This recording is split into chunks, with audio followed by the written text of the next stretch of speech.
सकाळच्या हरिपाठाला तर जातच असाल. किती लोक हरिपाठाला सकाळी पोहोचतात? तर खूप बोटावर मोज आहेत की. पण साधू संतांच्या संगतीमध्ये जर बघितलं तर भरपूर लोक जातात. याचं काय कारण? म्हणजे आमचा पंथ किंवा आमचा जो परमार्थ करायची पद्धत चुकीची आहे का? तर बिलकुल नाही. अरे याच्यातून ते बाहेर निघालेले. आज जर तुम्ही मार्केटमध्ये बघाल तर 1000 गुरु झालेत. 1000 गुरु, हजारो लाखो गुरु झालेत. हजारो लाखो गुरूंनी आपला वेगळा वेगळा धंदा चालू केला. भक्ती राहिली कुठं? या मायबापांनो, या हजारो गुरूंनी धंदा चालू केलाय आणि मग तिथून पुढे दक्षिणेच्या नावाखाली रोजगार निर्माण झाले. आता तर काही गुरु असे ना, मनासारखी जर शिष्याने दक्षिणा जर नाही दिली ना तर गुरु गुरगुरतात सुद्धा.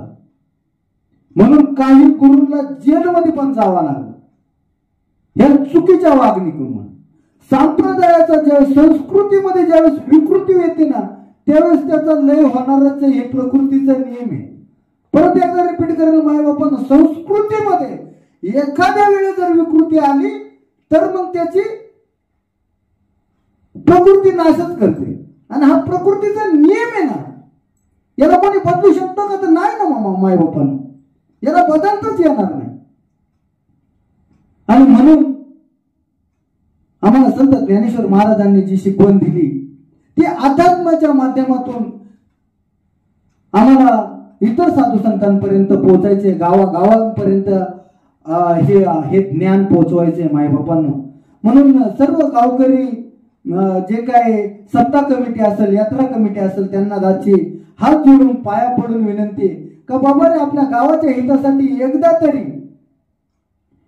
तरी गावाच्या हितासाठी अशा पद्धतीचे एक सप्त्यामध्ये कीर्तन किंवा सप्त्यामध्ये प्रवचनाचा हा एक कार्यक्रम ठेवा. याच्यासाठी काय पैसे लागत नाही, काय नाही.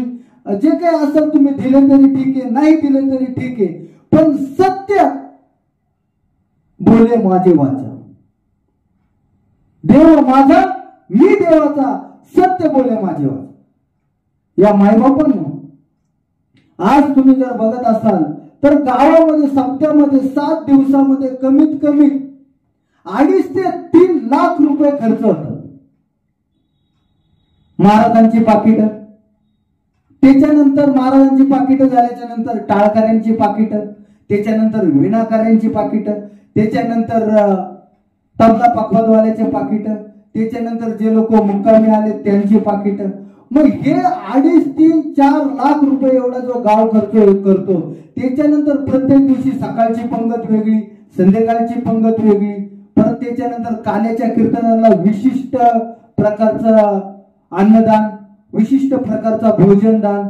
तर या सगळ्या गोष्टी करून जवळजवळ 2-4 लाख रुपये गावाला खर्च येतो मायबापांना. 2-4 लाख रुपये खर्च करून 7 दिवसाचं कीर्तन केलं. 7 दिवसानंतर काला केला आणि काल्याच्या कीर्तनाच्या दुसऱ्या दिवशी मात्र गाव सुधारायला पाहिजे का नाही? तर माफ करा मायबापांनो, या हरीच्या लाडक्यानो, काल्याचं कीर्तन संपल्याच्या नंतर दुसऱ्या दिवशी काय गाव सुधारलेला नसतो, उलट भांडणं अजून वाढलेले असतात. बऱ्याच वेळा कीर्तन झाल्याच्या नंतर हिशोबात भांडण्यात कमिटीची. मग जर तुम्हाला भांडायचंच आहे, गावाला जर सुधारायचंच नाही, तर 4-5 लाख रुपये खर्च करून गावाने काय मिळवलं? ही लई मोठी शोकांतिका आहे मायबापांनो. बरं काय हरकत नाही ना, तुम्ही 4-5 लाख रुपये खर्च करून गावाने तर काही मिळवलंच नाही, गावाला काही मिळालेलंच नाही. दुसऱ्या दिवशी गाव आहे तसंच, माणसं ज्या पद्धती वागतायत त्या पद्धतीनेच वागतायत. काय जे भावाभावाची गोडी झाली का तर नाही, उलट अजून वाढले. दारुड्यांची दारू सुटली का तर नाही, अजून वाढले. घराघरातले वाद कमी झाले का? मग आता सप्ताह झालाय ना, मग हे वाद कमी नको व्हायला का? मग जर ह्या गोष्टीचा असर होत नाही तर तो का करायचा, हा मला सगळ्यात मोठा प्रश्न आहे मायबापा. दासला सगळ्यात मोठा हा प्रश्न आहे. जर आम्ही बदलणारच नाही तर ह्या गोष्टी आम्ही का म्हणून करायच्या? आणि इथे कुठेतरी आम्हाला बदलावं लागेल मायबापा. आज कीर्तनाकडे वेगळ्या पद्धतीने बघण्याची वेळ आलेली. कीर्तन आज हे रोजगाराचं व्हायला पाहिजे, कीर्तन हे जनजागृतीचं व्हायला पाहिजे, कीर्तन हे आरोग्याचं व्हायला पाहिजे. हास्याचं कीर्तन काय कामाचं नाही माय बापा. टवाळखोर कीर्तन काय कामाचे. आला हसवला, भरपूर हसलो आम्ही आणि घरी गेलो म्हणजे काय सगळे आलबेल होते का. असं कीर्तन हा टाइमपासचा विषयच नाही, मला माफ करा. कीर्तन हा टाइमपासचा विषय नाही, तर अध्यात्मातून जीवन जगण्याची कला समजून घ्यायचा विषय कीर्तन आहे माय बापांनो. म्हणून कुठेतरी त्या आम्हाला गोष्टी आज समजून घ्यावा लागते. अहो काय चाललंय, कुठे चाललंय आमच्या अध्यात्मिकता. महाराजांची सुपारी 40,000. अरे बापरे बापरे, 40,000 कसले रे बाबा. महाराजांची सुपारी 35,000. पक्वादा दिवसाला 2,500 घेतो. विनाकारांना दिवसाला 1,200 रुपये. अरे काय चाललंय, कुठं आमची भक्ती झाली. बरं मला एक सांगा, मोठा महाराज आणला, मोठा महात्मा आणला, सुपारी 40,000 दिली ना, काय हरकत नाही. आम्ही कॉन्ट्रीब्युशन वर्गवणी करून तुम्हाला 40,000 दिले ना. पण 40,000तले ज्या नाथ महाराजांचा तुम्ही अभंग घेतला, ज्या एकनाथ महाराजांचा अभंग घेतला, ज्या संत तुकाराम महाराजांचा अभंग घेतला, ज्या ज्ञानेश्वर माऊलींचा अभंग घेतला कीर्तनात, त्या ज्ञानेश्वर महाराजांना तुम्ही त्यातले किती पैसे दिले हा सगळ्यात मोठा प्रश्न. किती पैसे तुम्ही त्यांना दिले. मग ज्ञानेश्वरी तुमच्या घरची होती का तुमच्या वडवडिलांनी लिहिली होती. मग आमचं भांडवल 40,000 लागतील. मायबापांना कुठे चालली आमची भक्ती. आणि साधू संतांनी सांगितलं बाबा, ज्यांनी दिले तेही नरकात जातील आणि ज्यांनी घेतलेत ना तेही नरकात जातील. साधूची खरी व्याख्या काम, क्रोध, लोभ, मोह, मत्सर आणि अहंकार या 6 गोष्टी धुवून टाकल्या, त्याला साधू म्हटले. मग कीर्तनकाराचा 40,000चा पाकिटाचा मोह नाही म्हणावं लागेल का. मग तो साधूच्या व्याख्यात येतो का. अहो कुठेतरी जरा आम्हाला विचार करावा लागेल ना, काय चाललंय यार. लोक आम्हाला नावं ठेवायला लागलेत राव. संत तुकाराम महाराजांनी कीर्तन केले, किती पैसे घेतले. संत ज्ञानेश्वरांनी ज्ञानेश्वरी भक्ती आहेच नाही. लय मोठा गीतकार झाला, वाचणं वाजवणं, रातभर गीतांना चाली लावणं, लय मोठा भक्ती झालाय असं काही आहे नाही. वाचणं वाजवणं, पाठांतर करणं, रातभर गीतांना चाली लावणं आणि भरपूर पाठांतर करून लोकांपुढे सादर करणं, याचं नाव भक्ती आहेच नाही. मला माफ करा.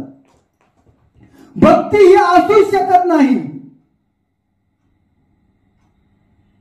याला जर भक्ती म्हणत असेल तर दासला माफ करा. लई चांगलं बोलता येते म्हणून सुपारी 40,000. लई चांगलं गाता येते कीर्तनामध्ये, लई चांगले चांगले अभंग, चांगल्या चांगल्या चाली म्हणता येतात म्हणून काय चाललंय. बरं आम्ही तुम्हाला म्हटलं ना तुम्ही शैक्षणिक संस्था खोला, तुम्ही दुसरं काय करा. आम्ही बोलतोय का तुम्हाला. जे मोफत आहे ना ते मोफत द्यायला आधी शिका. आणि धंदाच करायचा आहे ना तर बिझनेस टाका जरा आणि ते धंदे करा. कीर्तनाच्या नावाखाली धंदे करू नका. मला माफ करा. माय बापांनो कुठेतरी हे थांबलं पाहिजे. गावामध्ये पण पंक्तीमध्ये चढावड चालली, चढावड. माझी बारी का त्याची बारी का त्याची बारी का त्याची बारी, कोणाची बारी. अहो ज्या साधू संतांनी वाळवंटात लाया खाल्ल्या ना, ते जर आज बघत असतील ना काल्याच्या कीर्तनाच्या पत्रवळीवर पदार्थ किती कचऱ्यामध्ये फेकून दिले, तर त्यांना सगळ्यात मोठं पस्तावा झाला असेल, लय मोठं दुःख झालं असेल. मायबापा काय आमची भक्तीमध्ये एरिशीर झाली. अहो साधू संत येती घरा, तोच दिवाळी दसरा म्हटले. पण आता पैशाशिवाय बात नाही आणि पैशाशिवाय मी येत नाही आणि पैशाशिवाय मी जेवण खात नाही. आणि म्हणून कुठेतरी हे बदलायला पाहिजे. कीर्तन करा ना, काय हरकत नाही. कीर्तन करा. कीर्तन करण्याच्या बद्दल दासचं काहीच म्हणणं नाही. अहो तुम्ही बिंदास करा. उलट 7च्या ऐवजी 8 दिवसाचा सप्ताह करा. पण पाकिट भरताना मात्र कीर्तनकाराच्या मर्जीने भरू नका, नाही तर हे पाप तुम्हाला फेडावं लागेल देणाऱ्यांना. कारण साधू संतांनी सांगितले बाबा घेती घेती नरका जाती. दोघांना ज्यांनी नामाचा व्यापार केलाय ना तोही जाईल आणि ज्यांनी दिलाय ना तोही जाईल. लय मोठं सुख लागणार नाही. म्हणून सहज साध्य करायला सांग. सहज भावनेने जर काही आम्हाला करता आलं तरच ते करायचे, अन्यथा मला माफ करा. आणि आधी हे थांबवा. आणि सप्त्यामध्ये ज्याही महात्मा जे कीर्तनकार येतील, हा ठीक आहे, त्यांना गाडी भाडं दिलं पाहिजे. महात्मा लांबून येणार, त्याला गाडी भाडं दिलं पाहिजे. त्याच्या पाठीमागं परपंच परिवार आहे, ठीक आहे, त्याला ती परिवाराला 2-4 हजार काय असेल ते द्यायला पाहिजे. पण 20,000, 30,000, 40,000, 50,000, 60,000 काय चाललंय हे? आणि याला तुम्ही भक्ती म्हणता का? आणि अशी जर भक्ती असेल तर मला ती मान्य नाही, क्षमा करा. मी ऐकू शकत नाही ही भक्ती, आणि याला मी भक्ती म्हणणारच नाही. ज्यांचं कीर्तन केलं, ज्यांचा गात्यातून अभंग घेतला, त्याला किती दिलं? त्याला तर मी काही देतच नाही.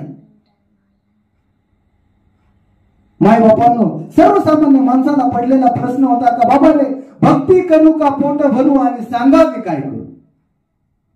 भक्ती करू का पोट भरू आणि सांगा मी काय करू?